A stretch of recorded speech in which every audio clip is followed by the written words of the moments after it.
चलो ठीक है, शुरू कर रहे हैं। जो आज का चैप्टर है अपना, that is profits and gains of business and profession, short में पीजीबीपी बोलते हैं या बिजनेस इनकम बोल सकते हैं। तो इतना बड़ा नाम तो अपने बार बार नहीं ले पाएंगे और आजकल ट्रेंड भी नहीं है ना, तो पीजीबीपी शॉर्ट में रखते हैं, सिंपल। अब जो 5 हेड्स ऑफ इनकम की हम बात करते हैं, उनमें से one of the most important heads, because एक वाइडर कैटेगरी ऑफ इनकम जो है वो यहाँ पे कवर हो रही है। मोस्ट कॉमन इनकम जो है वो सैलरी है, ठीक है, majority of the people are salaried.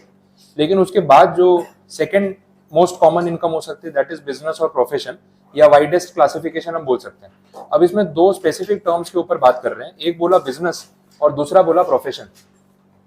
Business or profession में डिफरेंस वो पहले क्लियर कर लेते हैं। अब इन्होंने बिजनेस वर्ड को डिफाइन कैसे किया वो देखना, वो भी इंटरेस्टिंग है। स्टार्टिंग में ही बता रहे हैं, according to the definition business includes any trade, commerce, manufacture और एनी एडवेंचर और concern in the nature of trade, commerce और मैन्युफैक्चर। एडवेंचर वर्ड भी यूज किया है। Business is like an adventure ना, अपने स्पोर्ट्स में जनरली वर्ड यूज करते हैं एडवेंचर है, लेकिन बिजनेस भी एक एडवेंचर है, क्योंकि जो रिस्क का जो लेवल है, जो अनसर्टनिटी है, वो उतनी है जितनी किसी और स्पोर्ट्स में हो सकती है वैसा। तो उस सेंस में वर्ड यूज किया। तो ट्रेडिंग, कॉमर्शियल एक्टिविटी, मैन्युफैक्चरिंग, सब कुछ बिजनेस में कवर हो गया। इसके साथ साथ जो प्रोफेशन वर्ड है, उसमें बोला प्रोफेशन इंक्लूड्स वोकेशन। अब प्रोफेशन वर्ड को ना यूजुअली अपन कॉमन पार्लेंस में डिग्री, क्वालिफिकेशन उसके साथ लिंक कर लेते हैं, बट यहाँ पे उसको वहां तक रिस्ट्रिक्टेड नहीं रखा है, because government will want to include majority of the things in the tax bracket. तो वो प्रोफेशन को डिग्री तक सीमित नहीं रखेंगे। उसके अलावा other than the qualification criteria, अगर आप और भी कोई सर्विस प्रोवाइड कर रहे हो, दैट इज ऑल्सो प्रोफेशन, वैसा हो गया। अब इसमें ना वोकेशन करके टर्म यूज किया, कुछ आइडिया है इसके बारे में? वोकेशन आप लोग कॉलेज में चलते हैं, वोकेशनल कोर्सेज क्या आता है उसमें? फालतू चीजें है ना। वोकेशनल कोर्स में क्या क्या ऑप्शंस दे रहे हैं, कुछ बता दो। किसी ने लिया तो पता होगा ना कौन सा कोर्स? अच्छा, रिलीजन पे बेस जैसा, ओके। और कुछ? अच्छा, एक्सप्लोरिंग सनातन धर्म। अच्छा, और कुछ किसी ने और कोई मतलब सब्जेक्ट ऑप्ट किया वोकेशनल कोर्स आप लोगों का है? बाकी किसी का? वोकेशनल कोर्सेज या वोकेशन की जो बात हो रही है ना, that is like a profession which does not require a professional degree, ठीक है। ये नॉर्मल सी कोई भी सर्विस कवर हो सकती है। जैसे अपने वोकेशनल कोर्सेज के बारे में थोड़ा यहाँ पे डिस्कस कर लेते हैं, पॉइंट निकला है तो। वोकेशनल कोर्सेज में गवर्नमेंट क्या करती है, देखो, एक एजुकेशन लेने का जो तरीका है जो आप लोग फॉलो कर रहे हो, this is like a professional degree, but आप यहाँ तक जो पहुंचे हो ना, एक प्रॉपर एजुकेशन का पाथ फॉलो करते करते पहुंचे हो। आपने 10th तक की, 12th तक की अपनी पढ़ाई की, कॉमर्स लिया, स्टैंडर्ड स्कूल में पढ़े, बोर्ड एग्जाम दिया, क्लियर किया, फिर कॉलेज के लिए, ग्रेजुएशन के लिए अप्लाई किया, प्रोफेशनल डिग्री के लिए अप्लाई किया, वो आप परस्यू कर रहे हो। लेकिन सबके लिए ये एजुकेशन जो है ना, वो अवेलेबल नहीं है। That is a sad part. काफी लोग ऐसे हैं जो इस एजुकेशन को अवेल नहीं कर पाए। हो सकता है कि टैलेंटेड भी होंगे, पढ़ने लिखने में अच्छे भी हो सकते थे, लेकिन जो अपॉर्चुनिटी आपको मिली है ना, अपने को इसकी इतनी वैल्यू नहीं है कि यार हर बच्चा स्कूल जाता है, हर बच्चा कॉलेज जाता है, हर कोई प्रोफेशनल डिग्री कर लेता है, ऐसा है नहीं। कितने लोगों को अपॉर्चुनिटी नहीं मिलती कि वो एक अच्छी स्कूल में पढ़ सके, जहाँ से उसको एक बेसिक एजुकेशन मिले, अपना ग्रेजुएशन कंप्लीट कर सके, प्रोफेशनल डिग्री के लिए उसको proper access, proper coaching, proper guidance, वो सब नहीं मिल पाता है। वोकेशनल कोर्सेज गवर्नमेंट उन लोगों के लिए लॉन्च करती है जिनको अपना लाइवलीहुड कमाने के लिए कुछ काम सीखना पड़ेगा। अब इसमें छोटे मोटे कोर्सेज, अब जैसे किसी को कंप्यूटर ऑपरेट करना सिखा दिया, बेसिक सी बात है, बेसिक कोर्स होगा। अब उसके अंदर उसको ऑपरेट करना सिखा दिया, तो इनवॉइस बनाना, बिलिंग करना, डेटा एंट्री करना, टैली का सॉफ्टवेयर चलाना, उतना तो सीख सकता है। अगर थोड़ा बहुत भी पढ़ा लिखा है तो उतना तो कर लेगा। अब उसको वो चीज सिखा दी ना, उसको एक सर्टिफिकेट इशू करके दे दिया कि इसने काम सीखा है, उसके बेस पे उसको कोई छोटी मोटी जॉब मिल सकती है या नहीं? तो कुछ ना कमाए, उससे अच्छा कुछ तो कमाएगा, और फिर जैसे जैसे एक फील्ड में घुसेगा, सीखता जाएगा, शायद बेटर कर लेगा अगर टैलेंटेड होगा तो। अच्छा, दूसरी चीज है, जैसे ऑड जॉब्स है, अपने कोई इलेक्ट्रिशियन का काम कर रहा है, तो इलेक्ट्रिशियन का काम है तो वो सीखना जरूरी होता है कि अपने आप आ जाता है? आप अपने आप सीख जाओ, कोई भी 2 तार मिला के देख लो, ठीक है, या तो लाइट आएगी या ब्लास्ट हो जाएगा दोनों में से कुछ तो होगा, तो पता चल जाएगा ना, रेड वाला, येलो वाला, ग्रीन वाला। वो बॉम्ब स्क्वाड में नहीं होता, कौन सा तार काटू, फिर वो वाला चल रहा है, ऐसा नहीं होगा। देखो, इलेक्ट्रिक का जो काम है, इलेक्ट्रिशियन का जो काम है, वायरिंग का काम है, उसमें भी टेक्निकल नॉलेज चाहिए। अच्छा, वो इलेक्ट्रिशियन का इलेक्ट्रिकल इंजीनियर होना नेसेसरी है? आपके घर पे जो इलेक्ट्रिशियन ट्यूबलाइट फिट करने आ रहा है, उसकी डिग्री पूछते हो आप? बोले कम से कम एमटेक किया होगा ना, तो ही काम कर सकता है। बोले ये तार जोड़ने के लिए थोड़ी ना एमटेक करूंगा मैं, बट ये काम मेरे को आता है। बट इसके लिए ना गवर्नमेंट वोकेशनल कोर्सेज डिजाइन करती है, जहाँ पे आपको थियोरेटिकली नहीं, प्रैक्टिकली काम सिखाया जाता है। कि वायरिंग कैसे होती है, जो मेन कनेक्शन होता है उसमें से स्विच बोर्ड तक कैसे लेके आना है, कितने पॉइंट्स कहाँ से लेने हैं, वो सब उनको लोड कैपेसिटी कितनी होती है वो सब सिखाया जाता है। अब ये बंदा जो स्कूल एजुकेशन फॉर्मली कंप्लीट नहीं कर पाया, लेकिन उसको प्रैक्टिकल काम समझ आ रहा है, और इसमें ना थियरी एग्जाम्स कम होंगी, प्रैक्टिकल चीज़ ज़्यादा सिखाई जाएंगी, तो उसके बेसिस पे अपना काम कर सकता है। और उसको एक इंस्टीट्यूशन अगर इस चीज़ का सर्टिफिकेट दे रहा है कि इसने इलेक्ट्रिशियन का काम सीखा हुआ है और इसने कोर्स किया हुआ है, तो उसको काम मिलना कंपेरेटिवली ईजी हो जाएगा। अब छोटे मोटे काम के लिए अपन घर पे किसी इलेक्ट्रिशियन को बुला रहे हैं ना, अपने उसकी क्वालिफिकेशन नहीं पूछते, लेकिन अगर मान लो मुझे इस पूरे कॉम्प्लेक्स का इलेक्ट्रिफिकेशन वायरिंग करवानी है, या मेरे पूरे बंगलो बनवा रहा हूँ उसके अंदर वायरिंग करानी है, तो मैं किसी भी इलेक्ट्रिशियन को काम दे दूंगा क्या? उसका कुछ work experience, technical knowledge, certification कुछ जरूरी होगा, वहां मुझे बताएगा वो कि मैंने वोकेशनल कोर्स किया हुआ है और मुझे इसकी टेक्निकल नॉलेज है, काम सीखा हुआ है। तो आप अगर अपने बंगलों का काम मुझे दे रहे हो ना वायरिंग का, तो उसमें कोई गलती नहीं होगी, मैं अश्योर कर सकता हूँ। तो ट्रस्ट फैक्टर बिल्टअप होगा तो मैं उसको पहले काम दूंगा। तो इस तरीके के बहुत सारे vocational courses Indian government public private partnership में अदरवाइज चलाती है, और उसको सर्टिफिकेट के थ्रू वो लोग अश्योर करते हैं। वैसा तो वोकेशन का मतलब कोई भी ऐसा प्रोफेशन जिसमें प्रोफेशनल डिग्री की जरूरत नहीं है, लेकिन उसके बिना वर्क एक्सपीरियंस पे या सर्टिफिकेशन लेवल पे टेक्निकल काम सिखाया जाता है। क्लियर? तो उसको यहाँ पे इंक्लूड किया गया है, ये बोल रहे हैं। तो किसी भी टाइप का बिजनेस, किसी भी टाइप का प्रोफेशन आपका इसमें कवर हो जाता है, ये पहली बात यहाँ से क्लियर हो जाती है। अब आगे बढ़ रहे हैं, नेक्स्ट जो बोला है चार्जिंग सेक्शन। आपको पता ही है हर एक एक्ट में चार्जिंग सेक्शन आ रहा है। यहाँ पे जो अपना चार्जिंग सेक्शन है, इट इज सेक्शन नंबर 28। समझ आया? तो 28 वाले सेक्शन में इन्होंने लिस्ट दे दी कौन कौन सी इनकम पीजीबीपी के हेड में टैक्सेबल होती है, कौन सी नहीं होती। एक एक करके उसको डिस्कस कर लेते हैं, देखते हैं, पता चल जाएगा। फर्स्ट पॉइंट आप देख लो, profit and gain of business or profession which was carried on by the assessee at any time during the previous year. तो ये तो जनरल बोल दिया, कोई स्पेसिफिक बात नहीं। सेकंड पॉइंट देखना, कॉम्पनसेशन, वर्ड अंडरलाइन कर लो, लास्ट डे पे क्या क्विक रिवीजन में फिर ये सब चीजें शॉर्ट में दिख जाए तो अच्छा है। कॉम्पनसेशन और अदर पेमेंट ड्यू और रिसीव्ड बाय एनी पर्सन। आपको अगर कुछ कॉम्पनसेशन मिला है और वो आपके बिजनेस या प्रोफेशन से कनेक्टेड है, तो that will be considered as a PGBP income. वैसा कुछ एग्जांपल स्पेसिफिक दे रखे हैं, वो समझ लेते हैं। Compensation received for managing the whole or substantially the whole of the affairs of an Indian company at or in connection with the termination of his management or the modification of the terms and conditions relating thereto for holding an agency in India. अब पहले first point complete कर लेते हैं। अगर आप किसी company में, आज अपने वो कंपनी लॉ में देखें केएमपी वाला पॉइंट, तो आप किसी कंपनी में अगर होल टाइम डायरेक्टर या मैनेजिंग पोस्ट पे हो, तो अपन ने देखा टर्म ऑफ ऑफिस 5 ईयर्स का होता है। वो 5 ईयर्स का टर्म ऑफ ऑफिस जो है, वो अगर खत्म होने से पहले आपको कंपनी वाले रिलीज कर दे कि हमें कंटिन्यू नहीं करना है और गलती आपकी नहीं है, तो इन दैट केस आपको कुछ वो लोग कॉम्पनसेशन देते हैं फॉर लॉस ऑफ ऑफिस। वो कॉम्पनसेशन यहाँ पे पीजीबीपी में टैक्सेबल हो सकता है। अच्छा, ऐसी सेम बात अपन ने अदर सोर्सेज में भी पढ़ी थी कल, वहां पे लिखा था if not taxable under PGBP, तो कहाँ जाएगा? Other sources. तो प्रायोरिटी क्या है? PGBP, otherwise other sources. तो वो वहां से क्लियर हो जाता है पॉइंट। अगर आप किसी कंपनी की एजेंसी होल्ड कर रहे हो इंडिया में, ऑथोराइज डीलरशिप या एजेंसी, तो उसका भी कॉन्ट्रैक्ट होता है 5 साल 10 साल का। उससे पहले अगर कंपनी आपकी एजेंसी कैंसिल कर दे और उसके बदले आपको कॉम्पनसेट करे, वो कॉम्पनसेशन आपकी business income, nexus connection to the business, that is more than enough. अगर वो दिख रहा है तो पीजीबीपी में टैक्सेबल कर सकते हैं। नेक्स्ट पॉइंट में, for or in connection with the vesting in the government or any corporation owned or controlled by the government under any law for the time being in force of the management of any property or business। तो ये government owned कोई corporation हो, उसके साथ आपका कोई contract हो और उस कॉन्ट्रैक्ट के टर्मिनेशन पे आपको कुछ कॉम्पनसेशन मिल जाए, वो भी यहाँ पे पीजीबीपी इनकम में आएगा। और लास्ट में जनरल बोल दिया, termination or modification of the terms and conditions of any contract relating to the business. Contract termination पे कुछ भी पैसा मिला यहाँ पे टैक्सेबल होगा। थर्ड पॉइंट देखना, income derived by a trade, professional or similar association from specific services performed for its members. अब यहाँ पे देखो एसोसिएशन की बात हो रही है, स्पेसिफिक इंस्टीट्यूशन की बात हो रही है। इसमें अपने वो चैम्बर ऑफ कॉमर्स है या कोई ऐसी ट्रेड एसोसिएशन है, उसका एग्जांपल ले सकते हैं। अगर आप उसके मेंबर हो, suppose Surat chamber of commerce या south Gujarat chamber of commerce है, आप उसके मेंबर हो। अब उन्होंने कोई इवेंट ऑर्गेनाइज किया जहाँ पे सारे मेंबर्स को इकट्ठा किया हुआ है, कुछ बिजनेस के बारे में डिस्कशन होने वाला है या कोई नॉलेज शेयरिंग होने वाला है। अब उसके लिए वो कुछ फीस चार्ज कर रहे हैं, एंट्री फीस चार्ज कर रहे हैं या खाने पीने के लिए फीस चार्ज कर रहे हैं, तो वो पैसा उनके लिए पीजीबीपी की इनकम में काउंट हो जाएगा, बिकॉज आया उनके मेंबर से ही। ये वैसे देखा जाएगा। Next, export incentives. गवर्नमेंट ना एक्सपोर्टर्स को बहुत ज्यादा प्रमोट करती है कि आप इंडिया के बाहर गुड्स और सर्विसेज एक्सपोर्ट करो, उसके बदले हम आपको कैशबैक देंगे। अपना वो पेटीएम गूगल पे नहीं चलता कैशबैक फैसिलिटी, वैसा हो गया कि आप एक्सपोर्ट करो, हम आपको कैशबैक देंगे, कुछ इंसेंटिव देंगे, जिससे आपको और मोटिवेशन आएगा कि एक्सपोर्ट करने में फायदा है। अब इस टाइप का कैशबैक, एक्सपोर्ट इंसेंटिव जिस नाम से मिला हो, एक्सपोर्ट के ऊपर है तो आपके बिजनेस की वजह से आपने एक्सपोर्ट किया तो पैसा आया तो इनकम जनरेट हुई, तो वो इनकम कहाँ पे टैक्सेबल होगी? पीजीबीपी में। ठीक है, तो ये पॉइंट है। इसमें कस्टम वाला पॉइंट भी है, ड्यूटी ड्रॉबैक, वो भी लिखा हुआ। अगला पॉइंट देखो, value of any benefit or perquisite arising from business or the exercise of a profession whether convertible into money or not, or in cash or in kind, or partly in cash or partly in kind. ये amendment वाला part है, ये ए और B point की language को उन्होंने थोड़ा ठीक किया है, पहले कुछ अलग पॉइंट था, तो अब जो है उस हिसाब से अपने देखते हैं। आपको अपने बिजनेस या प्रोफेशन की वजह से कोई बेनिफिट या परक्यूजिट मिला है, और ऐसा होता भी है।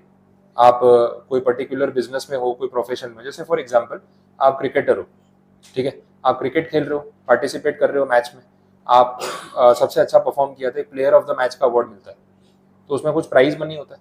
वो प्राइज मनी जो है वो क्या है? Perquisite benefit arising from your profession. आपके प्रोफेशन की वजह से वो प्राइज मिला, किसी स्पॉन्सर ने आपको पे किया होगा। मैच फीस अलग चीज है, वो भी प्रोफेशनल इनकम ही है, लेकिन ये जो पैसा आपको मिला है ना, वो भी आपकी प्रोफेशनल इनकम में काउंट होगा। अब इसमें बोल दिया convertible into money or not, in cash or in kind, or partly in cash or in kind, ये भी बोल दिया। अब कितनी बार आपको वो चेक दे देते हैं, 1 लाख रुपए का चेक दे दिया, कितनी बार होता है कि कोई बाइक गिफ्ट कर दी, कोई कार गिफ्ट कर दी, कोई मोबाइल फोन आपको गिफ्ट कर दिया, वो भी यहाँ पे वैल्यू ऑफ परक्यूजिट्स में कवर होगा। तो जो भी गिफ्ट हुआ है उसकी एक मॉनेटरी वैल्यू तो होगी ना, तो उसको कंसीडर करके आपकी इनकम में मान लिया जाएगा। वैसा तो गिफ्ट आपको काइंड में मिला हो, कैश में मिला हो, पार्टली मिला हो, उससे कोई फर्क नहीं पड़ता। Value of any benefit or perquisite related to your business or profession is taxable. Next point, sixth वाला जो पॉइंट है ना, वो पार्टनरशिप फॉर्म से कनेक्टेड है। अपन ने स्टार्टिंग में फर्स्ट चैप्टर में पार्टनरशिप फॉर्म के बारे में थोड़ी बहुत बात की थी, और उसमें मैंने आपको बोला था कि पीजीबीपी में एक सेक्शन है 40 क्लॉज बी, वो मैं आपको करवाऊंगा, जिसमें हम बात करेंगे कि एक फर्म में कितनी इनकम पार्टनर को रेम्यूनरेशन के तौर पे दे सकते हैं, और कितनी इनकम पे फर्म को मिनिमम मैंडेटरीली टैक्स भरना ही पड़ेगा, जो 30% वाला अपना स्लैब था, उसी से कनेक्टेड यहाँ पे बात हो रही है। अब पॉइंट ऐसा है कि जो पार्टनरशिप फर्म है उसने अपने पार्टनर को कुछ रेम्यूनरेशन पे किया, ये रेम्यूनरेशन पार्टनर के हेड में या पार्टनर के अकाउंट में कौन सी कैटेगरी में टैक्सेबल है? सैलरी में टैक्सेबल है या फिर अदरवाइज? ये क्वेश्चन है। यहाँ पे क्लियर आउट किया, ये पीजीबीपी में टैक्सेबल है। रीजन बीइंग, जैसे इग्नाइट एकेडमी मेरी पार्टनरशिप फर्म है, मैं पार्टनर हूँ, तो फर्म मेरी एम्प्लॉयर नहीं है, मेरी तो फर्म है, मैं खुद मालिक हूँ, मैं खुद एम्प्लॉयर हूँ, तो मेरा कोई एम्प्लॉयर नहीं है। सैलरी इनकम तब होती है जब एम्प्लॉयर और एम्प्लॉय अलग अलग डिफाइंड हो, अदरवाइज सैलरी नहीं होती।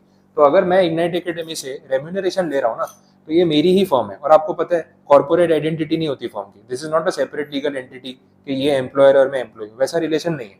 प्राइवेट कंपनी होती है, पब्लिक कंपनी होती है, ओपीसी होती, तो बात अलग है। तो इस सिचुएशन में पार्टनर जो भी रेम्यूनरेशन फर्म से रिसीव कर रहा है, वो उसके लिए उसकी पीजीबीपी की इनकम है, सैलरी की इनकम नहीं। ये आपको ध्यान रखना है, और ये 6th पॉइंट से ही पता चल रहा है। क्लियर? अच्छा, आपने पैसे सैलरी और रेम्यूनरेशन के नाम से लिए हो, इंटरेस्ट बोनस कमीशन के नाम से लिए हो, इन सब बातों से भी कोई फर्क नहीं पड़ता। क्लियर? सब कुछ यहीं पे टैक्सेबल होगा। आपने पढ़ा होगा इंटरेस्ट जो पार्टनर्स को मिलता है, अकाउंटिंग में भी वो एक कंडीशन आती है कि कैपिटल पे कितना इंटरेस्ट आप जो है चार्ज कर सकते हो अपनी फॉर्म से, तो उसमें एक लिमिट है 12% पर एनम सिंपल इंटरेस्ट, उससे ज़्यादा अपने चार्ज नहीं कर सकते, तो वो एग्जाम्पल यहाँ पे दे रखा है। नेक्स्ट पॉइंट है, any sum whether received or receivable in cash or kind under an agreement for not carrying out any activity in relation to any business or profession provided it is not taxable as capital gain. इसमें एक example दिया है, non competing fees, बड़ा interesting point है। अब इसका एक example अपने फ्रेम कर लेते हैं। नॉन कॉम्पिटिंग फीस वाली सिचुएशन क्या है? सपोज ऐसा है कि यहाँ पे मेरा ये क्लासेस का जो भी प्रोफेशन है मैं परस्यू कर रहा हूँ, अब ना मैं किसी और कॉम्प्लेक्स में भी एक ब्रांच स्टार्ट करने की सोच रहा हूँ। मैंने सोचा कहाँ पे स्टार्ट करें, अब ऑब्वियसली और जहाँ कोचिंग क्लासेस है, जहाँ स्टूडेंट्स पढ़ने आ सकते हैं, उनके लिए ट्रैवलिंग कम हो जाएगा, वैसे एरिया में स्टार्ट करूँ। अब जिस एरिया में मैं स्टार्ट करने जिस कॉम्प्लेक्स में गया, वहाँ पे ऑलरेडी एक कंपनी सेक्रेटरी के किसी और के क्लासेस थे। अब मुझे उसके सामने वाली शॉप पसंद आ गई, तो मैंने वहाँ पे बोर्ड लगवा दिया, ignite academy coming soon classes for company secretary. अब जो सामने पढ़ा रहा है वो भी तो देख रहा है, अब वो सोच रहा है अरे यार फालतू का कंपटीशन, आमने सामने होगा फिर यही चलेगा। अब उसने मुझे बुलाया, मीटिंग की, चाय नाश्ता कराया, बातें की। मैं समझ रहा हूँ कि भाई कुछ ना कुछ काम होगा, नहीं तो नाश्ता कौन कराता है फ्री में। तो बैठे, बातें हुई, फिर उसने मुझे ऑफर दे दिया, बोले सर आप यहाँ पे स्टार्ट करोगे, कंपटीशन होगा, आपका भी ब्रांड नेम है, अननेसेसरी मुझे भी नुकसान होगा, इससे बेटर है आप कोई और कॉम्प्लेक्स और एरिया में चले जाओ, कंपटीशन क्यों करें। मैंने बोला देख मुझे तो कोई टेंशन नहीं है कंपटीशन में, मैं तो रेडी हूँ, आप अपना देख लो, आपको ऐसा तो आप चले जाओ, मैं तो यही कंटिन्यू करूँगा। अब वो मेरी चॉइस है कि मुझे यहाँ कंटिन्यू करना है कि नहीं, बट उसने मुझे एक ऑफर दिया। बोले अगर आप यहाँ पे क्लासेस ना स्टार्ट करके कहीं और स्विच करते हो तो मैं इसके बदले आपको कुछ फीस पे करने के लिए रेडी हूँ लीगली। एक अग्रीमेंट कर लेते हैं जिसको बोलेंगे नॉन कॉम्पिटिंग अग्रीमेंट, कि आप मेरे साथ डायरेक्ट कॉम्पिटिशन नहीं करोगे या फिर सेम कॉम्प्लेक्स में नहीं या सेम टेरिटरी में नहीं, 1-2 किलोमीटर के रेडियस के बाहर आपको जहाँ स्टार्ट करना है करो, लेकिन ये जोन में मत करो, मुझे डायरेक्ट कॉम्पिटिशन मत दो, इसका अग्रीमेंट करके पैसे देने के लिए मैं रेडी हूँ। मेरे को ये स्कीम तो बहुत अच्छी है, अभी तो खाली बोर्ड लगाया मैंने, ठीक है, रेवेन्यू आना पहले स्टार्ट हो गया। अब मुझे लगा कि अच्छा ऑफर है, मैंने अग्री कर लिया और उसने मुझे कुछ एक्सवाइजेड अमाउंट दे दिया और अग्रीमेंट कर लिया कि मैं फिर ये फॉलो करूंगा। अब जो मैंने किया या जो पैसे मुझे मिले वो मेरी इनकम है या नहीं, जो भी सामने वाले ने पे किया मेरी इनकम है। अब उसके ऊपर टैक्स लगेगा, ऑब्वियसली लगेगा। ये इनकम का सोर्स क्या है? मेरा प्रोफेशन। अगर मैं वो बोर्ड लगाता नहीं, वहाँ काम शुरू नहीं करता तो ऑफर करने वाला था नहीं। तो जो अमाउंट मुझे मिला, no doubt it is non competing fees. मुझे पता है कुछ ना करने के पैसे मिले, कुछ करने के पैसे नहीं मिले, कुछ ना करने के पैसे मिले कि सर आप यहाँ पे काम मत करो, इसी बात के आपको पैसे दे रहे। तो इससे अच्छा तो कुछ हो ही नहीं सकता। बट ठीक है, अगर मुझे पैसे मिले भी है तो कनेक्टेड तो मेरे प्रोफेशन से ही है ना, तो उसको हम पीजीबीपी में टैक्सेबल मानेंगे मेरे लिए। That is called non competing fees. और ऐसे अग्रीमेंट्स होते हैं, बड़ा नॉर्मल है और लीगल है, किसी को फोर्स थोड़ी कर रहे हैं। सामने वाला बोले नहीं मैं तो यही बिजनेस स्टार्ट करूंगा, बाकी देख लेंगे, तो फिर उसको आप फोर्स नहीं कर सकते, दैट इट इज ओके। हाँ, फिर वो आपने तोड़फोड़ करके मारपीट करके 4 बंदे बिठा के उसको भगा दिया, वो फिर इलीगल हो गया, वैसा नहीं करना। नेक्स्ट, अगला जो अग्रीमेंट है, it is for not sharing any know how, patent, copyright, trademark, licence, franchise. ये भी प्रैक्टिकली बहुत इंपॉर्टेंट है। कभी आप फ्रेंचाइज बिजनेस में एंटर करो तो ये सब बातों का ध्यान रखना पड़ता है। जैसे फॉर इंस्टेंस आपने सूरत में कोई फ्रेंचाइज लेनी है, कोई फूड फ्रेंचाइज है, जैसे नेचुरल आइसक्रीम वाला है सपोज, तो आपको वो स्टार्ट करना है। अब नेचुरल आइसक्रीम वाला जो है मुंबई की कंपनी है, उसको सूरत में फ्रेंचाइज देनी है, आपने बात की, आपको फ्रेंचाइज दे दी, आपने स्टार्ट कर दी। अब क्योंकि इतना पॉपुलर ब्रांड है, भीड़ लग रही है वहाँ पे, काफ़ी लोग जा रहे हैं, उसकी अच्छी कमाई हो रही है। अब जैसे ही ये भीड़ देखी मैंने, मुझे लगा ये तो अच्छा बिजनेस है, बहुत चल रहा है, ये फ्रेंचाइज ले सकता है, अपने भी ले लेते। तो मैंने भी नेचुरल वाले से बात की ना, मुझे फ्रेंचाइज चाहिए। उसने मुझे फ्रेंचाइज दे दी, एकदम रोड के सामने वाली साइड। तो इस तरफ आपकी शॉप है, सामने मैंने भी फ्रेंचाइज स्टार्ट कर दी। ऐसा होता है कभी देखा आपने? एक ही ब्रांड की फ्रेंचाइज एकदम नियर बाई। ये आपने अगर ऑब्जर्व किया तो एरिया वाइज होता है। अगर एक वेसू में फ्रेंचाइज है तो दूसरी पाल में होगी, तीसरी पार्ले पॉइंट पे होगी, चौथी कहीं वराछा में होगी, उधना में होगी। एक ही एरिया में आपको सेम ब्रांड की मल्टीपल फ्रेंचाइज बहुत रेयर देखने को मिलती है। फिर चाहे वो डोमिनोज क्यों ना हो या मैकडोनल्ड्स क्यों ना हो, तो वो लोग ऐसा क्यों नहीं करते? बिकॉज अगर फ्रेंचाइज को आपस में भिड़ा देंगे आमने सामने, तो दोनों का बिजनेस खत्म हो जाएगा, दोनों फ्रस्ट्रेट हो जाएंगे, फिर कोई फ्रेंचाइज मॉडल में जाएगा नहीं। तो ऐसे केस में अग्रीमेंट्स होते हैं यूजुअली एक्सक्लूसिव फ्रेंचाइज अग्रीमेंट।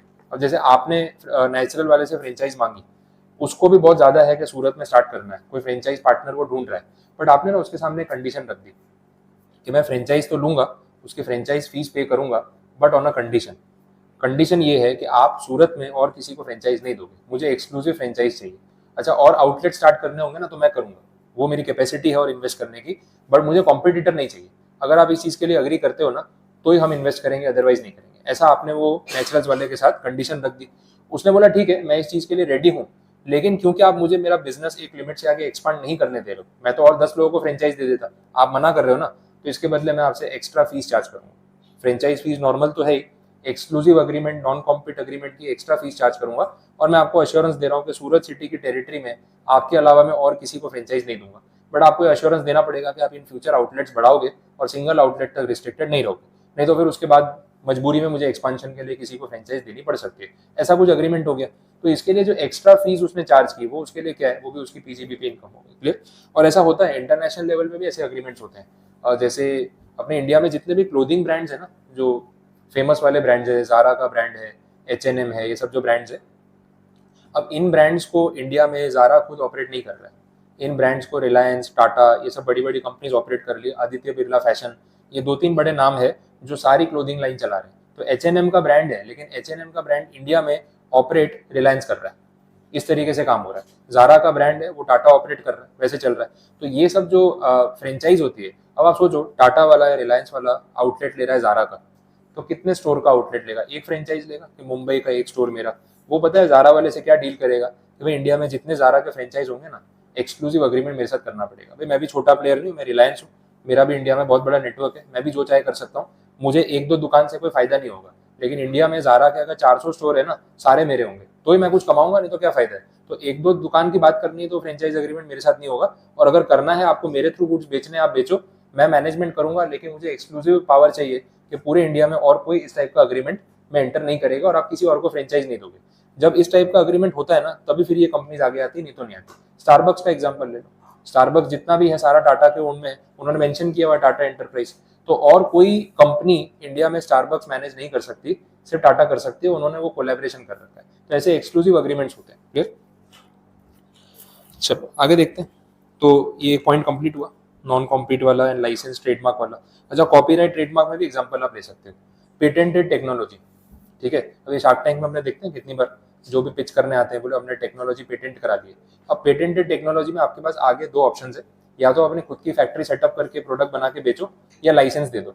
आप खुद मत बनाओ, पेटेंट लाइसेंस कर दो, रॉयल्टी कमा लो। अब ये लाइसेंस अगर आप 100 लोगों को बांटते रहोगे तो वो लोग आपस में क्या कमाएंगे?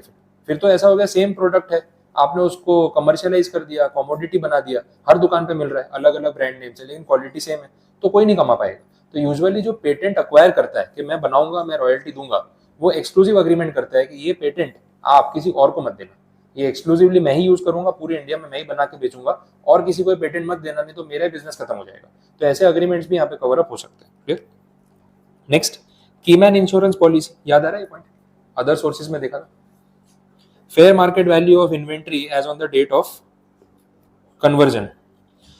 ये पॉइंट मैं आपको कैपिटल गेन के साथ बताऊंगा, सेक्शन 45 सबसेक्शन 2 है इसके लिए, आप भले लिख लो साइड पे, इसका रिवर्स पॉइंट है वहां पे, बट वो समझ आएगा ना तो ये वाला क्लियर होगा, अभी नहीं पता चलेगा।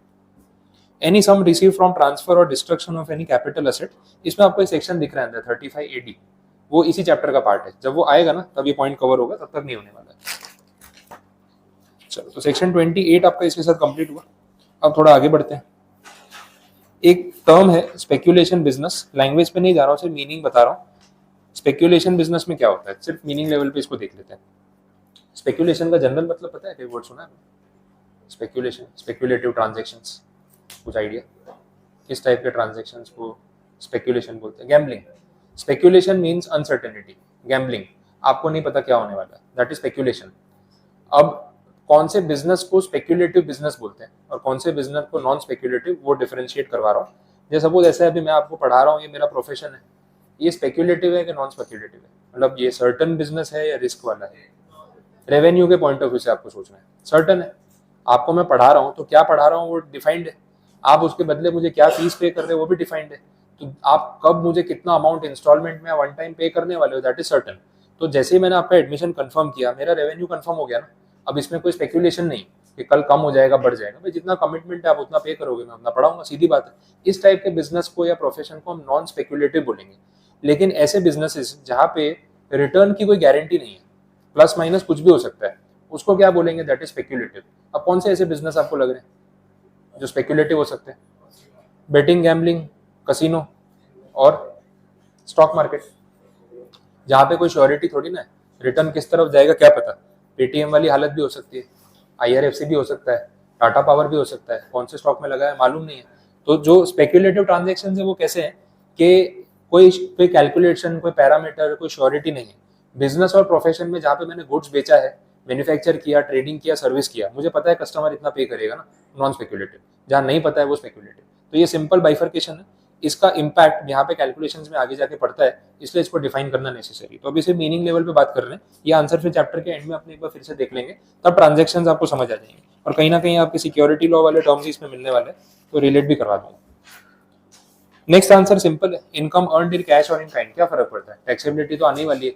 अगर मैं आपको पढ़ा रहा हूँ सपोज, और उसके बदले मैंने बोला कि मेरी इतनी फीस होती है, तो आपने बोला सर हम आपको इन काइंड पे कर दें, डिपेंड करता है इन काइंड में आपसे कैसे चार्ज कर रहा हूँ। सपोज ऐसा है कि आपका नाम जैसे FMCG डीमार्ट टाइप का कोई स्टोर है, तो मैंने बोला एक काम करो, मुझे ना कैश में पे मत करना, मैं आपके स्टोर से कुछ सामान खरीद लूंगा। अब मैंने ना 15,000 रुपये का सामान खरीद लिया, मैं बोला हो गया अपना हिसाब सेटल, तो मैंने आपसे कितना चार्ज किया वो पता चल रहा है, इम्प्लाइड है, जितने रुपए के गुड्स लिए उतना मैंने आपसे चार्ज किया।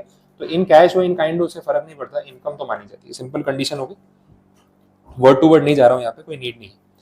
Continuation of business or profession, अपने ही अजम्पशन पे चलते हैं, आपने पढ़ा हुआ है गोइंग कंसर्न प्रिंसिपल, कि आज बिजनेस शुरू किया है तो एक साल में बंद तो नहीं कर दूंगा, अगले साल भी तो चलाऊंगा इसको, तो इसको हम क्या बोलते हैं? It is a going concern principle, और उस बेसिस पे बिजनेस चलता है, तभी हम बैलेंस इसको कैरी फॉरवर्ड करते हैं, ये इंटेंशन है। Ownership of business is not necessary for taxability, अच्छा पॉइंट है। ओनरशिप ऑफ बिजनेस, इसका एग्जांपल ले लो, अपने यहाँ सूरत में जैसे या कहीं पे भी कोई भी सिटी में जो 5 स्टार होटल्स है, मैरियट ग्रुप है, तो आप मैरियट के कोई भी होटल में चले जाओ, 3-4 होटल उन्होंने सूरत में ला मेरिडियन मैरियट के नाम से स्टार्ट कर दिए, तो that is a group of hotels. लेकिन ये लोग सारे होटल खुद मैनेज नहीं करते, इनका सिर्फ ब्रांड नेम होता है। आप मैरियट होटल में कोई भी ब्रांच में जाओ, वहाँ पे डिनर करो, जो बिल आएगा ना, वो बिल पे देखना एक हॉस्पिटैलिटी कंपनी का नाम अलग लिखा होगा other than Marriott group. JW Marriott लिखा होगा, लेकिन एक कंपनी का XYZ hospitality private limited something लिखा होगा। ये जो कंपनी है ना, ये एक्चुअली में वो रिजॉर्ट या होटल मैनेज कर रही है, और ब्रांड नेम किसका है? JW मैरियट का। तो ये पूरी होटल इंडस्ट्री इसी मॉडल के ऊपर काम करती है। तो यहाँ पे जो XYZ हॉस्पिटैलिटी प्राइवेट लिमिटेड है, ये होटल की मालिक है? नहीं। होटल का मालिक कौन है? JW Marriott group. ये खाली उस प्रीमाइसेस को मैनेज कर रहे हैं। अच्छा, ये लोग JW मैरियट को या तो रेंट दे रहे हैं या फिर प्रॉफिट शेयरिंग दे रहे हैं या रेवेन्यू शेयरिंग दे रहे हैं, बाकी का जो भी है वो इनका है। तो रिस्क ये लोग ले रहे हैं मैनेजमेंट का, हॉस्पिटैलिटी का, लेकिन ब्रांड नेम किसी और का है। तो इस टाइप का मॉडल चलता है। तो यहाँ से ये समझ में आ रहा है कि ownership of business is not necessary for taxability. अगर आप उसको मैनेज करने या कॉन्ट्रैक्ट कर रहे हो और उसमें पैसा कमा रहे हो, तो वो भी टैक्सेबिलिटी होने के लिए इनफ है, वैसा होता है। नेक्स्ट टाइम कभी आप जाओगे तो देखना, आपको ये देखने को मिलेगा, हॉस्पिटैलिटी पार्टनर या कंपनी कुछ अलग होती है। इसके बाद बिजनेस में भी इलीगल और लीगल, ये बात अपन कर चुके हैं। इलीगल बिजनेस होगा, चाहे वो बेटिंग गैम्बलिंग का हो या कुछ भी हो, पकड़े गए, प्रॉफिट कमाया होगा तो टैक्स तो आपको देना पड़ेगा। जेल जाओगे वो अलग बात है, बट पहले टैक्स पे करके फिर चले जाना। Profit motive is not the sole consideration for taxability. Again a very practical point. Trust, society, section 8 company, ठीक है, तो इनके कोऑपरेटिव सोसाइटीज पे तो टैक्सेबिलिटी होती है, अपन ने देखा था ना, अप टू 10,000 10%, उसके ऊपर 20%, उसके ऊपर 30%, ध्यान में, तो वो बात हो रही है यहाँ पे। तो कोऑपरेटिव सोसाइटीज की अगर हम बात करें तो उनके ऊपर टैक्सेबिलिटी आ रही है, जबकि उनका मेन मोटिव प्रॉफिट मेकिंग नहीं होता, but still they are making profit. आपका इंटेंशन कुछ भी हो, प्रॉफिट तो कमा रहे हो ना, टैक्सेबिलिटी आ सकती है। But on the contrary section 8 companies exempt है, ट्रस्ट वाले एग्जेम्प्ट है, तो वो अलग बात हो गई कि उनको स्पेसिफिक एग्जेम्पशन दिया है, बट कोऑपरेटिव सोसाइटी एग्जेम्प्ट नहीं है, वो टैक्सेबल है। तो ऐसा हो सकता है। Next point is computation of income separately for each business. हाँ, ऑब्वियसली ये तो होगा, एक कंपनी अगर 10 बिजनेस कर रही है अलग अलग, तो सबका हिसाब तो अलग ही रखा जाएगा ना, तो इनकम सेपरेटली अपने डिसाइड कर सकते हैं। बोलो यहाँ तक कुछ नहीं समझ आया, कुछ कंफ्यूजन? ये सब थियरी पॉइंट्स थे, आपको इसका कंसेप्ट ध्यान रखना है, इसमें वर्डिंग पे नहीं जाना है। आप एक बार आज थियरी पढ़ोगे तो रीड आउट कर लो, इसमें से कुछ पूछ भी लिया ना, आप आराम से अपने वर्ड्स में लिख पाओगे। और जहां आपके पास रेलेवेंट एग्जाम्पल्स हैं, सब्जेक्टिव आंसर में यूज करने चाहिए। एग्जाम्पल से चेकर को ये अश्योरेंस मिल जाता है कि इसको समझ में आया है, सिर्फ रट्टा मार के नहीं लिख रहा है। और आपका एग्जाम्पल जितना रियलिस्टिक होगा, उतना उसको और ज्यादा कॉन्फिडेंस आ जाएगा मार्क्स देने में, कितनी बार उससे अच्छे मार्क्स मिल जाते हैं। तो एग्जाम्पल लिखने में कभी डरना नहीं चाहिए कि यार बुक में नहीं था, मैं लिख दूंगा, तो अरे भाई सही एग्जाम्पल है तो लिखो, कुछ भी गलत लिखा होगा तो वो अलग बात होगी। वैसे चलो नेक्स्ट देखें, computation of profits of business or profession. यहाँ पे एक सेक्शन का पूरा ब्लॉक स्टार्ट होगा, 30 से लेके 37 आपको लिखा हुआ दिख रहा होगा, और भी आगे सेक्शंस है। आइडिया क्या है वो समझ लो। सेक्शन 28 एक तरफ आपको ये बता रहा है कि जो भी इनकम आपने बिजनेस या प्रोफेशन से कमाई है वो टैक्सेबल होगी। तो PNL अगर अपने बना रहे हैं तो सारा इनकम वाला पार्ट तो क्रेडिट साइड पे आप लिखते जाओगे, बट बिजनेस चलाने में खर्चा लगता है कि नहीं लगता है? अब मैं अपना प्रोफेशन चला रहा हूँ, तो आप ये वाली साइड देख रहे हो, और मोस्टली सब ये वाली साइड ही देखते हैं, है ना। आप भी बैठे बैठे कैलकुलेटर चलाते रहते हो ना, कितनी बार नहीं होता, तो पर स्टूडेंट फीस इतनी, एक बैच में इतने स्टूडेंट, इतना रेवेन्यू, ये सब गिनती होती है, मेरे को मालूम है। तो बड़ा ईजी है ना वो गिनना, कि ठीक है ना, मेरे से इतनी फीस चार्ज की है, क्लास में इतने बैठे हैं, सर की इतनी कमाई हो गई, अच्छे पैसे छाप रहे हैं, ये चल रहा होता है। हाँ, आपके दिमाग में चल रहा होता है, मेरे को मालूम है। बट आप है ना ये वाली साइड नहीं देखते हो, ये खाली मुझे पता है ना। तो आप ठीक है, वो रेवेन्यू वाला पार्ट है, वो ग्रॉस रेवेन्यू है, वो ठीक है। अब यहाँ ध्यान दें, रेवेन्यू बाद में गिनना, ठीक है। जो रेवेन्यू यहाँ से मैं अर्न कर रहा हूँ, उसके सामने उसको कमाने के लिए खर्चा भी तो लग रहा है। अब जब खर्चे की लिस्ट शुरू होती है ना, तो फिर लास्ट में जो बचता है ना, वो एक अलग मैटर हो गया। अब एक्सपेंसेस में मुझे प्रीमाइसिस का रेंट बेयर करना है, वो एक बड़ा एक्सपेंस है।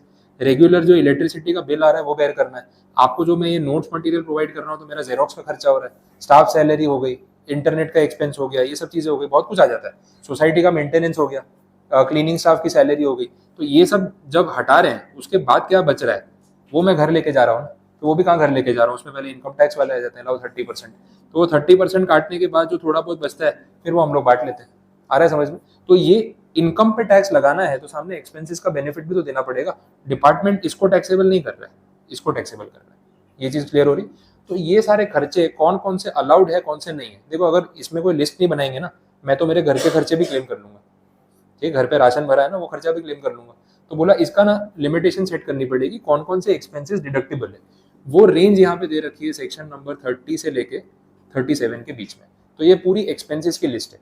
यहाँ पे आपको सारे खर्चे मिलेंगे जो एक बिजनेस में यूजुअली होते हैं, और उसका डिडक्शन हमें क्लेम करने को मिलता है। आ रहा है समझ में? तो ये लिस्ट हमें स्टार्ट करनी है, देखते हैं। सबसे पहले दो सेक्शंस है 30 और 31, ये एक ही जैसे हैं, अगर एक समझ आ गया तो दूसरा अपने आप क्लियर हो जाएगा। नेक्स्ट पेज पे देखते हैं, पेज 72 पे, rent, rate, repairs, insurance for building. अब ये क्या चीज़ें समझो, ये रेवेन्यू एक्सपेंडिचर है, आप साइड पे भले लिख लेना। Section 30 only covers revenue expenditure and not capital expenditure, ये बात ध्यान रखनी है।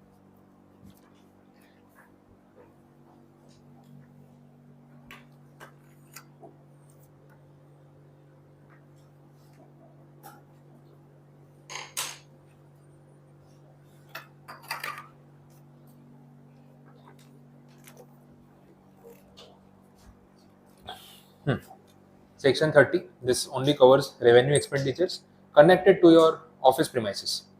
अब ये premises जो है, अब मेरी ये rented premises है, तो ये मेरे प्रोफेशन से कनेक्टेड है। इस जगह का जो भी खर्चा हो रहा है, चाहे वो रेंट हो, सोसाइटी मेंटेनेंस हो, इलेक्ट्रिसिटी का खर्चा हो, कोई रेगुलर रिपेयरिंग एक्सपेंस जैसे इलेक्ट्रिशियन का कुछ खर्चा हो गया, ये सारी चीज़ें मैं अपनी इनकम के सामने एक्सपेंस में क्लेम कर सकता हूँ। दिस सेक्शन 30, क्लियर ये पॉइंट। म्यूनसिपल टैक्सेस भी आ जाएंगे, ये सब भी कवर हो जाता है। जो एवरी ईयर आने वाला खर्चा है वो मेरा रेवेन्यू एक्सपेंस है। अच्छा, ऑन द कॉन्ट्ररी, अगर ये प्रीमाइसिस मेरी परचेज हो, खुद की ओन्ड प्रीमाइसिस है, तो रेंट का एक्सपेंस तो लग नहीं रहा है, तो फिर वो खर्चा तो आएगा ही नहीं, बट उसके बदले डेप्रीसिएशन तो आएगा। प्रीमाइसिस में कैपिटल खर्चा किया है मैंने, तो हर साल थोड़ा थोड़ा क्लेम तो करूंगा, बट डेप्रीसिएशन सेक्शन 30 में क्लेम नहीं होता है, वो क्लेम होता है 32 में, वो आगे आने वाला है। इसलिए मैंने आपको यहाँ पे बोला सिर्फ रेवेन्यू एक्सपेंडिचर क्लेम होगा। डेप्रीसिएशन जो है वो कैपिटल एक्सपेंडिचर पे आता है, रेवेन्यू पे आता नहीं है, वो दूसरे सेक्शन में कवर होता है।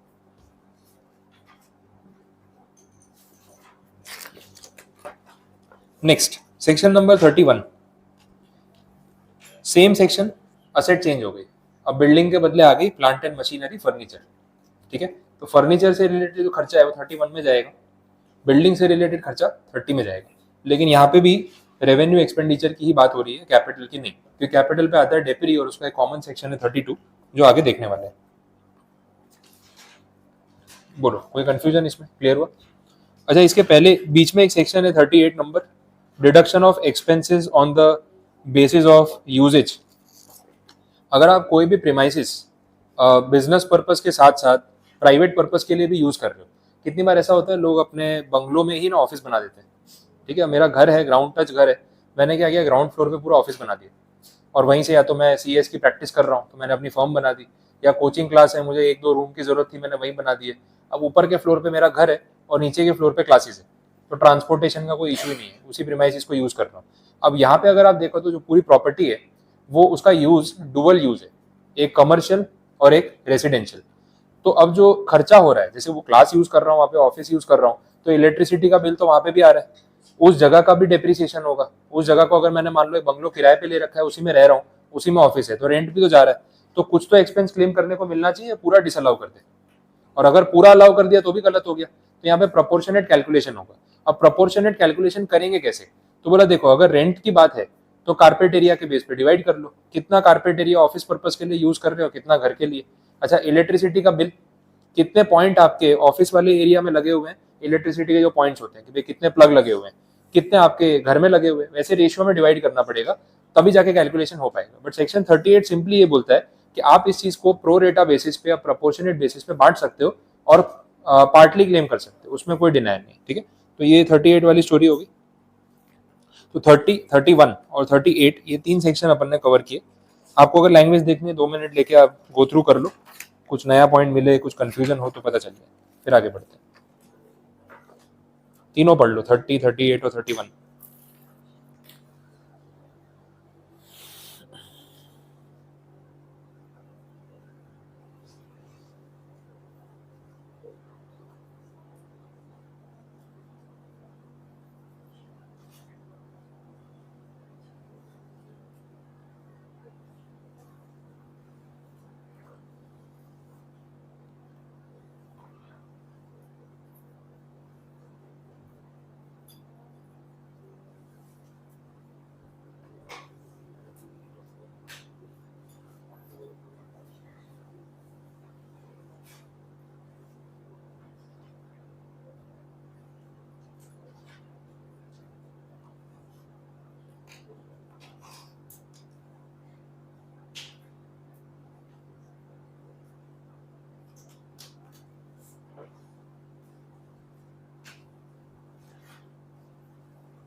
बोलो, सेक्शन 30 की लैंग्वेज में कोई डाउट किसी को?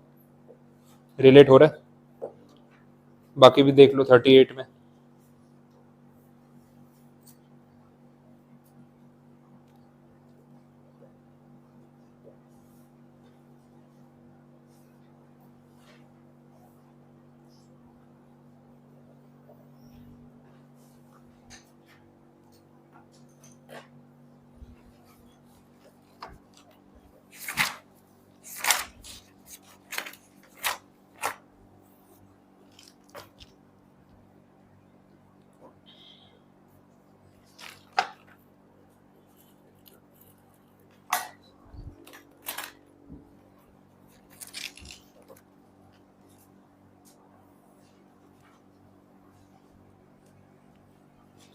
बोलो, बाकी सेक्शंस में क्लियर लैंग्वेज पता चली?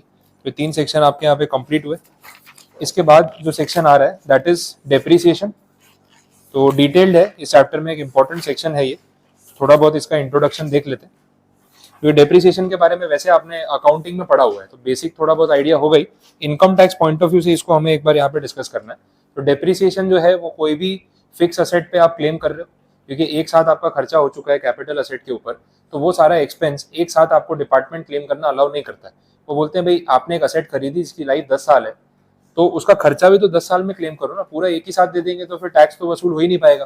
तो बोला कोई प्रॉब्लम नहीं है, इसमें हम थोड़ा थोड़ा करके अमाउंट क्लेम कर लेंगे। अब इनकम टैक्स एक्ट में डेप्रिसिएशन के आपको रेट्स दे रखे हैं asset wise. Plant and machinery पे अलग है, फर्नीचर पे अलग है, बिल्डिंग पे अलग है, मोटर कार पे डिफरेंट रेट है, सॉफ्टवेयर पे डिफरेंट रेट है, सब पे अलग अलग रहेगा। तो जो रेट प्रिस्क्राइब किए उसी रेट से आपको डेप्रिसिएशन क्लेम करना है। अच्छा, इसके साथ में और भी टर्म्स आते हैं, डेप्रिसिएशन, अमोर्टाइजेशन और डिप्लीशन। कुछ पढ़ा होगा इसके बारे में, ध्यान में है? डिप्रिसिएशन और अमोर्टाइजेशन में क्या डिफरेंस है? इनटेंजिबल असेट्स, इनटेंजिबल असेट्स पे आप जब डेप्री क्लेम करते हो उसको अमोर्टाइजेशन बोलते हैं। ये डिप्लीशन भी होता है। जो वेस्टिंग असेट्स होती है जैसे माइनिंग और ये सब हो रही होती है, तो वहां पे जो डेप्री क्लेम होता है उसको बोलते हैं डिप्लीशन, क्योंकि एक पॉइंट के बाद वो माइन जो है वो खत्म हो जाएगी और उसके अंदर से आप जो भी मिनरल एक्सट्रैक्ट कर रहे थे वो अवेलेबल नहीं रहेगा। तो ये टर्म्स आते हैं, तो तीनों का मतलब एक ही, यहाँ पे कोई फर्क नहीं। अच्छा, अब डेप्रिसिएशन क्लेम करने के लिए क्या टर्म्स एंड कंडीशंस है? डेप्रिसिएशन क्लेम करना मैंडेटरी है, ये ध्यान रखना, इट इज नॉट ऑप्शनल। ऐसा नहीं कि जिस साल आपका मन किया डेप्री क्लेम किया, जिस साल किया नहीं क्लेम किया, ऐसा नहीं है। तो वो मैंडेटरी होगा। अच्छा, बाकी चीजें देख लो, कंडीशंस फॉर अलाउएबिलिटी ऑफ डेप्रिसिएशन। सबसे पहले बोला है क्लासिफिकेशन ऑफ असेट। आपको डेप्री क्लेम करना है, थियोरेटिकल पॉइंट भी यूज हो सकता है। तो आप डेप्री क्लेम करने के लिए असेट को पहले क्लासिफाई करो। क्लासिफिकेशन वही है, टेंजिबल वर्सेस इनटेंजिबल, ये क्लासिफिकेशन होता है। अगर लैंड है असेट तो उस पर डेप्रिसिएशन कभी क्लेम नहीं होता, ये आपने पढ़ा भी होगा। Land is an appreciable asset, ऐसा बोलते हैं। समय के साथ वैल्यू बढ़ती है, जमीन की वैल्यू कभी कम नहीं होती। वैसे ओनरशिप वर्सेस लीज, वैसे तो प्रॉपर्टी का ओनर होना जरूरी है, तभी आप उसके ऊपर डेप्रिसिएशन क्लेम कर सकते हो। लेकिन लीज वाले केस में ऐसा नहीं होगा। लीज में तो आप रेंट पे करते हो, तो you are not the owner of the property. तो लीज रेंट का आपको डिडक्शन रेंटल एक्सपेंस के तौर पे मिल सकता है, प्रॉपर्टी का डेप्रिसिएशन आप क्लेम नहीं कर सकते। अच्छा, इसमें एक एक्सेप्शन वाली बात आती है जब ओनरशिप का पॉइंट आता है। एक टर्म हम पढ़ते हैं हायर परचेज अग्रीमेंट, कुछ पढ़ा है कहीं पे? हायर परचेज अग्रीमेंट क्या होता है, कहाँ पे यूज होता है? याद करो कुछ। ईएमआई, आप जो कार लोन पे ले रहे हो ना, तो वो कार आपने जब लोन पे ली तो बैंक के साथ एक हायर परचेज अग्रीमेंट होता है कि बैंक वाले अभी शोरूम के ओनर को पूरा पैसा दे देंगे, आप थोड़ा थोड़ा करके इंस्टॉलमेंट में विद इंटरेस्ट पे कर देना। That is actually EMI option, उसको बोलते हैं हायर परचेज अग्रीमेंट। अब ये जो हायर परचेज अग्रीमेंट है, इसमें ओनर कौन है गाड़ी का, आप हो या बैंक है? बैंक है। आपने पढ़ा भी होगा कि भाई जब तक ईएमआई भर रहे हैं तब तक बैंक मालिक है, लेकिन बाद में ओनर आप हो जाओगे आखिरी ईएमआई पे करने के बाद। बट स्टिल एक्सेप्शनली यहाँ पे कार का डेप्री आपको अलाउ किया गया है, नॉट टू द बैंक। भले असली मालिक अब तक बैंक है, लेकिन फिर भी डेप्रिसिएशन यूजर क्लेम कर सकता है, ये अलाउ किया गया। तो हायर परचेज अग्रीमेंट में ओनरशिप ना होने के बाद भी आपको डेप्री क्लेम करने को मिलता है, ये कंडीशन है, इसका ध्यान रखना। ठीक है, नेक्स्ट, अगर आपको डेप्रिसिएशन क्लेम करना है तो उस असेट का आपके बिजनेस के लिए यूज होना जरूरी है। अब जैसे एसी है, अब यहाँ पे जो एसी लगा है ना वो बिजनेस का एक्सपेंस है। अब इस पे मैं डेप्रिसिएशन क्लेम कर सकता हूँ, लेकिन जो एसी मेरे घर पे लगा है उसमें क्लेम नहीं कर सकते। आया समझ में? क्लियर है? तो ये डिफरेंस रहेगा। नेक्स्ट पॉइंट में no deduction on the sold assets. Okay, ये मैं थोड़ा कैलकुलेशन में बता दूंगा, अभी सिंपल थियरी के पॉइंट ऑफ व्यू से बोल रहा हूँ। No depreciation is allowable in respect of the depreciable asset if the asset concerned is sold, destroyed, discarded or demolished in the same year in which it was acquired. जिस साल में आपने asset खरीदी उसी साल में आपने उसको डिमोलिश कर दिया, तो डेप्रिसिएशन की बात ही नहीं आई ना। 31 मार्च पे असेट आपके पास है ही नहीं। हाँ, उसका आपका जो पूरा एक्सपेंस वो पीएनएल में डाल दो ना, फिर तो रेवेन्यू एक्सपेंस हो गया। हमने पढ़ा था कैपिटल एक्सपेंडिचर वो है जिसका फायदा आपको 12 महीने से ज्यादा ड्यूरेशन के लिए मिलता है। उससे कम मिला तो फिर कैपिटल एक्सपेंडिचर है ही नहीं, और जब वो खर्चा कैपिटल नहीं है तो उस पर डेप्रिसिएशन की बात नहीं होती।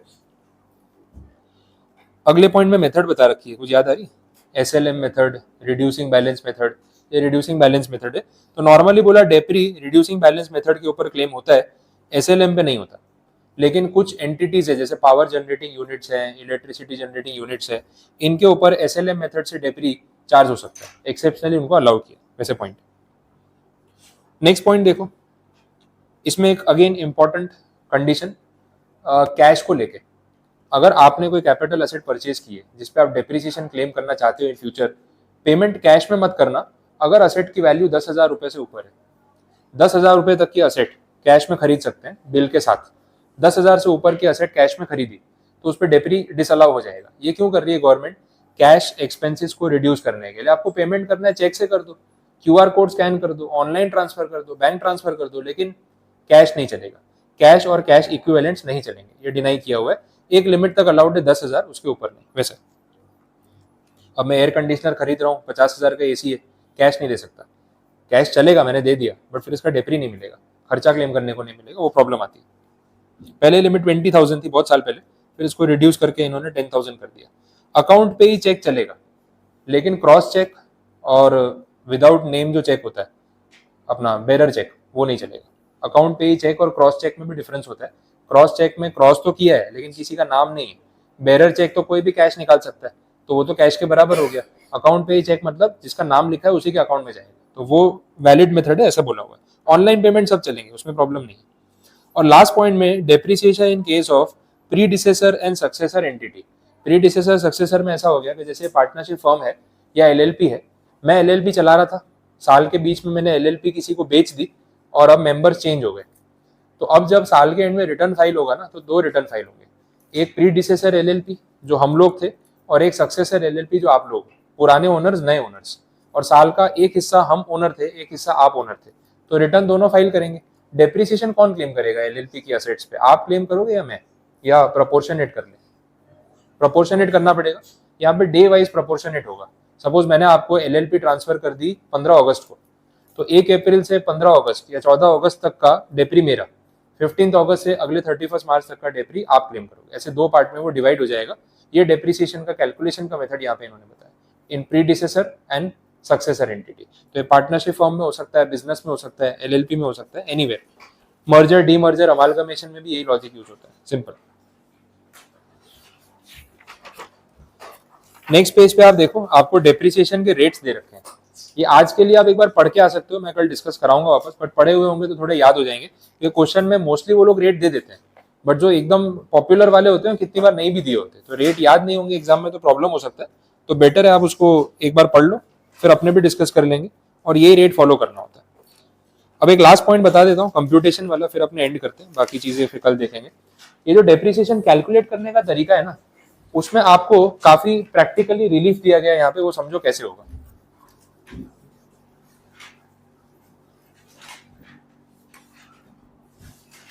ध्यान देना। अब यहाँ पे ऐसा है कि जब डेप्री कैलकुलेट करने की बात हो रही है, आपके पास एक बिजनेस में कितनी असेट्स होंगे जिन पे डेप्री कैलकुलेट होता होगा? Plant and machinery, office furniture, computer, laptop, AC, 100 चीजें होंगी। अब सबके ऊपर डेप्री गिनना है और डे वाइज गिनना है। कौन सी मशीन 12 अप्रैल को खरीदी, कौन सी 15 जून को खरीदी, कौन सी 27 नवंबर को खरीदी, तो डे वाइज डेप्री गिनते गिनते तो आप पागल हो जाओगे। 100, 200, 500 असेट होंगी, कौन लिस्ट बनाएगा इसकी? तो इसके लिए तो अलग स्टाफ रखना पड़ेगा, बेचारा पूरा साल डेप्री गिनता रहेगा। तो कोई सेंस नहीं है डे वाइज डेप्रिसिएशन कैलकुलेट करके।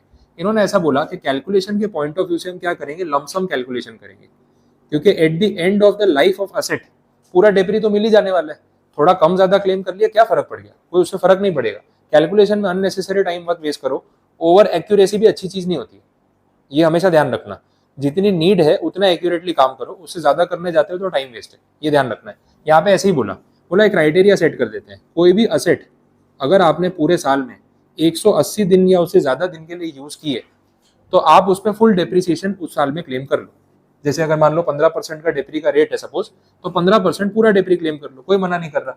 लेकिन अगर आपने असेट को साल के सेकेंड हाफ में खरीद के इंस्टॉल किया और 180 डेज से कम टाइम के लिए यूटिलाइज किया है, तो उस साल आपको फुल डेप्री नहीं मिलेगा, आपको हाफ डेप्री क्लेम करने को मिलेगा, जो भी रेट है उसका हाफ। जैसे 15 है तो यहाँ कितना हो जाएगा 7.5, मतलब 50% डेप्री क्लेम कर सकते हो, बाकी का नहीं। अच्छा, अगले साल से तो ये प्रॉब्लम खत्म हो जाएगा, फिर तो 1 अप्रैल टू 31 मार्च पूरा क्लेम कर लेना। तो फर्स्ट ईयर में ही ये प्रॉब्लम आ सकती है, उसके बाद नहीं आएगी। पॉइंट ये है कि डे टू डे डेप्रिसिएशन नहीं गिनना है। डे टू डे वाला तभी गिनना है जब वो मर्जर, अमालगमेशन, डीमर्जर या सक्सेशन वाला केस है, अदरवाइज रूटीन में तो ये कैलकुलेशन रहता है, इससे कुछ खास फर्क नहीं पड़ेगा। एट द एंड आपने अगर 10 लाख रुपए की मशीन खरीदी है तो आपको 10 लाख डेप्री क्लेम करने को मिलने ही वाला है। अब फर्स्ट ईयर में अगर थोड़ा कम ज्यादा मिल भी गया तो प्रैक्टिकली क्या फर्क पड़ेगा। तो डे वाइज कैलकुलेशन में टाइम वेस्ट नहीं करना, ये आपकी कन्वीनियंस के लिए इन्होंने बोला। आ रहा है समझ में? तो ये एक पॉइंट ध्यान रख के चलना है। बाकी इससे रिलेटेड जो कैलकुलेशन वाली चीजें हैं फिर अपने कल कंटिन्यू करेंगे। आज के लिए इतना ही रख रहा हूँ। तो डेप्री पूरा कंप्लीट नहीं हुआ है, लेकिन 50% कंटेंट मैंने आपको बता दिया।